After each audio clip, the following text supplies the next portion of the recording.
Hello everybody and welcome back to How to Sublimate. What we're going to look at today is we're going to look at another really popular product in the range, and that is these milk mugs.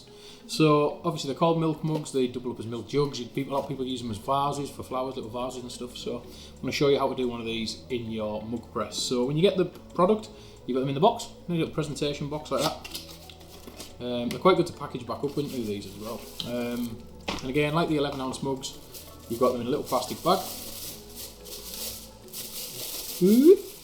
And there is the product itself. So we do have two sizes of these. This is the larger one, so this one's going to go into a 10-11 ounce mug element. We do also have the smaller one as well, that will go into a 9-10 ounce element. Process is the same, it's just the element size that changes. So we're going to do the big one today, mostly so you can see it a bit clearer on the camera. And I've got an 11 ounce element in that press. So I've got the artwork off Victoria. I'll get this printed, we'll get it taped up, and we'll get it in the press.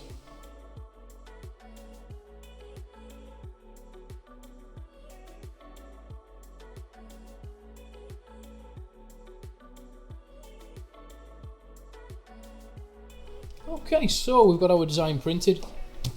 It's here, we've cut it out with a big sheet. And what we're going to do is get it onto the milk mug. Now, the same as we've mentioned our ceramic mug video, the standard mug video, sorry. You want to bring these up to room temperature before you print them. If they're going cold, it's going to cause a lot of problems. So I do recommend bringing them in a good couple of hours into the warm, good couple of hours before you print them. It can also help to take them all out of the boxes. All the ones you're going to print, take them out of the boxes.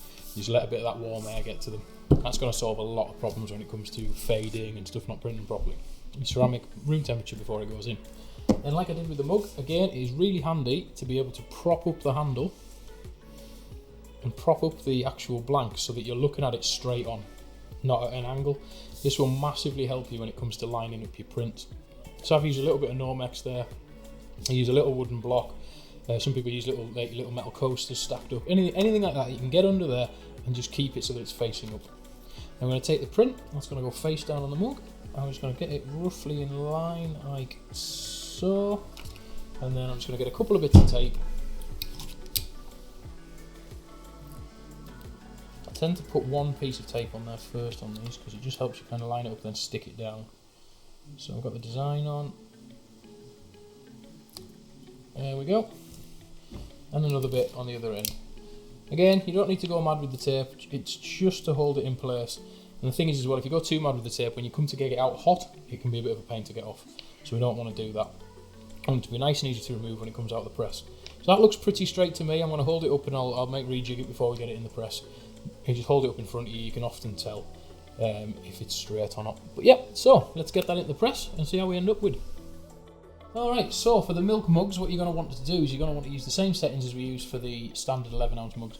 So we're going to run 185 degrees Celsius for 185 seconds. So that should be a pretty good starting point for you, no matter what mug press you've got. And on these Prima single ones, I have found that these are the settings to use. Okay, so we'll get that up to temperature and we'll get the blank in. Alright, so we've got our milk mug there. We're just going to slide that into the press. And then we're going to close the handle down on that there. So what you want is you want the pressure to be firm, but you don't want to be completely crushing your blank. That can cause all sorts of problems with your elements and with the blank itself. If you do need to adjust the pressure, usually on most mug presses there's a little knob there that you can turn backwards and forwards. So you just want it to be firm, but not too much. Once the press is closed, the timer starts to count down, and we will see what we've got when we're done. Alright, so we're nearly done there. That's going to beep to let us know. There it is. And we just want to open the press.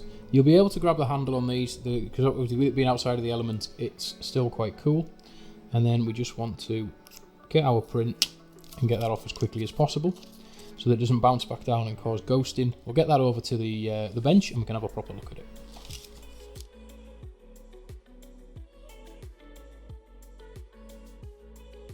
And there you have it, guys. That is the milk mug done and dusted. These are, again, really popular product. A lot of people are using them as like sort of display pieces, although we use them as like flower pots, that type of thing. But like you say, really easy to do, very, very similar to the 11-ounce ceramic mug, your standard mug. What I would say is try and stay away from the curves of the mug when you're printing these, just because it can be very, very hard not to get fading on the sort of curved surfaces. But other than that, yeah, there you go. So I hope you found that useful. If there's any products you want to see us do or anything you need a tutorial on, drop a comment in the description below. All the products will be linked down there as well. Yeah, so there you go. Enjoy.